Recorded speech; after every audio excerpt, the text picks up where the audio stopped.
Okay, this video is for RW42AW. Your question is, how does someone who just started playing 6 months ago improve, and what are some things they could do to improve their game? I love this skills kick trainer, right? It's just a ball and a rope, because it's not like it's not like you go somewhere to do your practice, or you have to devote a lot of time to it. It's something that kind of just becomes, you bring this practice everywhere you go. I talk about the story of Josh Waitzkin, one of the best chess players of all time, and he wanted to get into surfing. So what he did was he bought a one wheel, which is kind of like an electric skateboard, but you can stand, the way you stand is perpendicular from the way it's going, so it exactly mimics the way that you're riding a surfboard. So he was able to increase his volume of training just by going to the places that he needed to go on his one wheel, right? So the skills kick trainer to soccer is like the one wheel to surfing. It just allows you to be comfortable with the ball and make mistakes and kind of work on different positions of your foot. You could go around the back.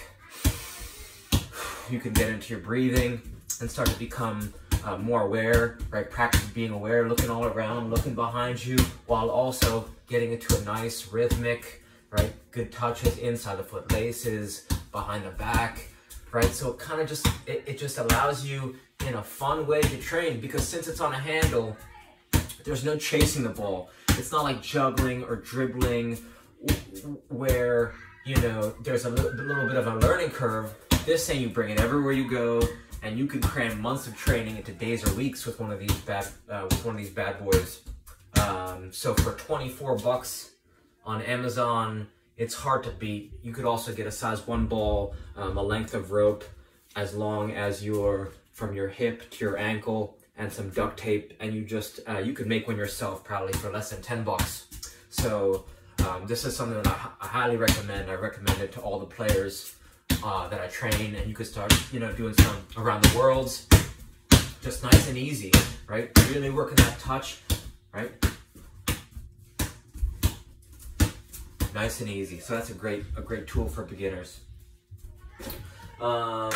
What else can we do? Cover.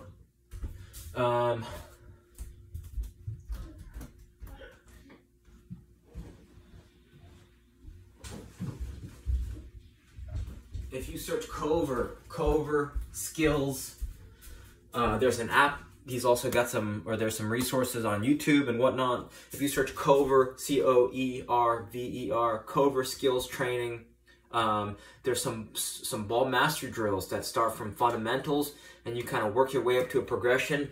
You spend 1 minute a day developing that habit, right? The habit of getting into ball mastery. And I think the first one is just toe taps, right? Toe taps. And then the next one is shuffles.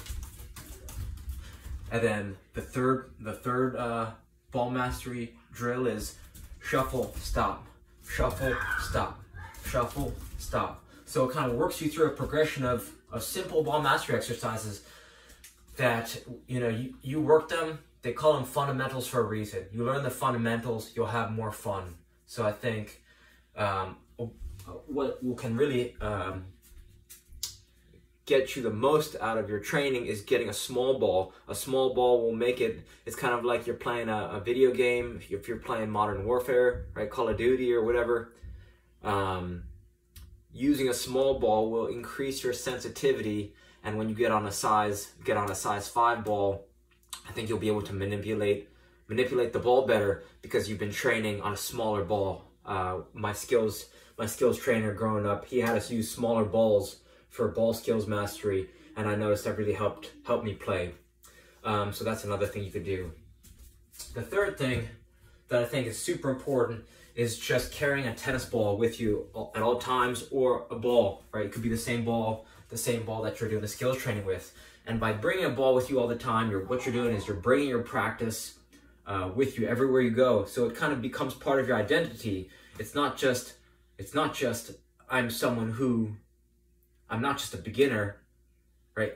Being a soccer player kind of, it gets ingrained with, you know, your daily routine, and you're really taking it serious because you want to get some joy out of it, right? And if you spend even 1 minute a day, 2 minutes a day developing a soccer meditation, a soccer practice, then you can really level up pretty quickly. So by bringing a ball around with you, right, just by, let's say you're walking to work or walking, right, you're on vacation or you're in the grocery store, right, just bring it with you everywhere you go. If it's somewhere safe that you're not going to get hurt, you could just start bringing it, you know, take it for a walk. Bring your ball for a walk just like you do your dog. Or if your dog isn't going to be, if your dog isn't going to mess with your ball, you can bring it for, you know, walk when you're, bring the ball for a walk when you're walking your dog, and just take it everywhere with you, everywhere you go. And I think that'll really help you, because it becomes, it's not a force. It's not like, oh, you know, oh, like I gotta practice, or it becomes like a task to complete. It's just something that is fun. You can just get touches wherever you are, some thighs, right, some laces, and then before you know it, it's not even just it's not just a habit you do, it's just something you bring. The habit is bringing the ball with you everywhere, and you're always getting touches, you're always improving every day.